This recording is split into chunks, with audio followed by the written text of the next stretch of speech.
Hello everyone, welcome back to my channel.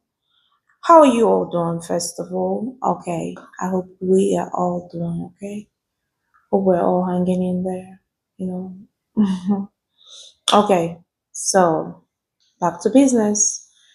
From the last video that I uploaded last time, it was me talking about the questions that I frequently got from people based on how I found out or how I found the lump and versus how I got diagnosed. So today I'm just going to be talking about the mammogram experience, my own personal experience with the mammogram and biopsy. So, like I said, the doctor did refer me to go for mammogram, and I did book for that appointment. I booked that appointment, and on that day, I went there. I got checked in. Honestly speaking, I don't mean to be disrespectful, but I really felt out of place. I felt I was too young to be there because um, I saw a lot of people that were very much older than I am that day. So, like I said, it's usually the official age for mammogram here in the state. I don't know every other place, but here it's 40 years old. So, um, not to say that there's no there are a lot of kids and younger people that you know go through various kind of cancer. Okay, don't get me wrong, but you know for the breast cancer, I would say, like I said, I felt really like out of place. I was like, am I at the wrong place? Well, but I got checked in, and I know that I don't know though, but I know it was just women in there. I'm not saying that there are not men that go through the same thing, or men don't, get to have breast cancer. But out of 10 men or 20 men, you would find one man diagnosed with cancer.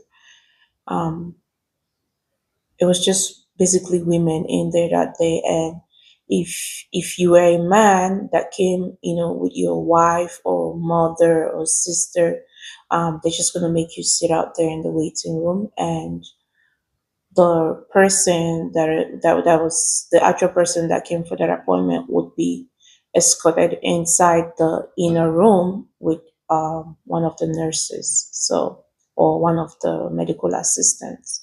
So that was basically how I got checked in, and they walked me back there. And prior to you coming for the mammogram, there are things that you should do, like do's and don'ts. So they usually recommend you don't apply deodorant or lotion on your breast. They probably would prefer you just come, just wash up yourself that morning and come just the way you are. Um, do not wear earrings, do not wear necklaces. I'm not sure about bangles, but just avoid wearing anything. Just come the way you are, and have your hair packed up, to avoid disrupting the mammogram. Give me a white robe, and I looked around. It was everybody putting on a white robe. So they usually ask you to undress yourself from the waist up. So, like I was saying before the disruption, they had to literally place my breast on the table, and they had another machine, and that machine kind of squished on my breast from the top. And I remember she asked me not to move, to make sure that I don't move. And then she went ahead and went to the other part of the machine where she was going to be able to control it without being, close to me. And I remember she just said, she was going to prompt me to breathe in and hold my breath. And then once she took a picture, then I can go ahead and, exhale. So that was a procedure. It was very uncomfortable and a little bit painful because of the pressure that they put on your chest and your breast at the same time. It was a little bit, like I said, very uncomfortable. So I basically just waited for that call. I remember I went home from there. It was so late, and I drove home. And when I got home, my husband was back then. Oh my gosh, I can't believe this. That was the news I had to give to my husband that day. Like he was like, "How was everything?" I just broke down when I saw my husband, and I started crying. I was like, "I can't believe this. That this is," they said, cancerous situation or whatever it is. But let's hope and pray that it's not. And I remember I had to go to work the next day, and I was in the office. I was no, actually, we were in a different location, not the usual place that we go to. So I remember being in that clinic, and I missed the call because I was with patients, of course. So I missed like two calls. And when I looked at that call, I was like, damn, I just hope everything is okay. Like, and then I remember I had to take an excuse and I stepped out and I called that number back. As I was getting into the elevator, she picked up the call and I was like, hold on 1 second because I didn't want to cause like a scene in the clinic there. So I just wanted to be out of the building before I hear anything from that doctor. So I remember I walked out of the building. I told her to hold on, and then I walked out of the building. And then I said, hello, yeah, this is me. I confirmed myself. And then she said, yeah, so based on the biopsy that we did the other day, I'm just calling to let you know that it's actually cancer.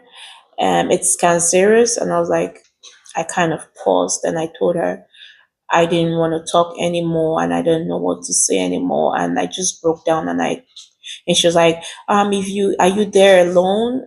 It's crazy. One thing I noticed in this country, they don't filter words. I don't know how to say this, but a lot of the time when people lose a loved one or something bad happens to someone, they just call you right away. They don't even care if a lot of the doctors or a lot of providers, they don't even care if you're in the right state of mind to get that news. They just go ahead and call you and say, hey, are you the mother of this person? Are you the daughter of this person?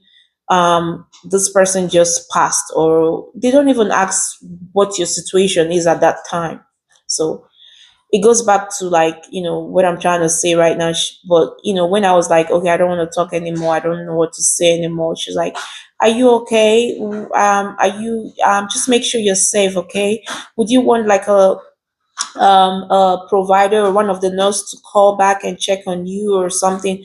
I was like, no, I'm fine. And then when I got off that phone, I just went straight to my car and I started crying.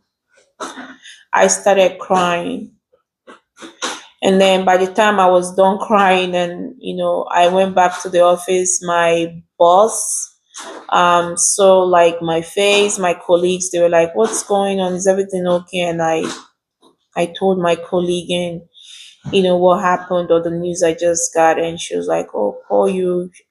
She was so sorry about that. And I remember my boss, had to take a break, and they took me to a room, and she talked to me, and she was like, "It's okay, you're gonna be fine." I know there was another result we were waiting for that day, and I remember she told me, "Just pray that it's this way, and if it's that way, that means it's not that bad. That you're gonna be fine. Okay." It's something that can be resolved, and so I just And then she asked me to probably go home because definitely I'm not in a very good mental state at that point to even do anything. And so I had to pack up my bag and I left. And I'll keep you all posted on my next vlog. And I see this is too long already, but I'll keep you all posted on what next after the mammogram and the biopsy. I'm just gonna keep you all posted on what next happened, okay? Thank you for staying tuned. Thank you for listening to me, and I'll see you all in my next vlog. Bye.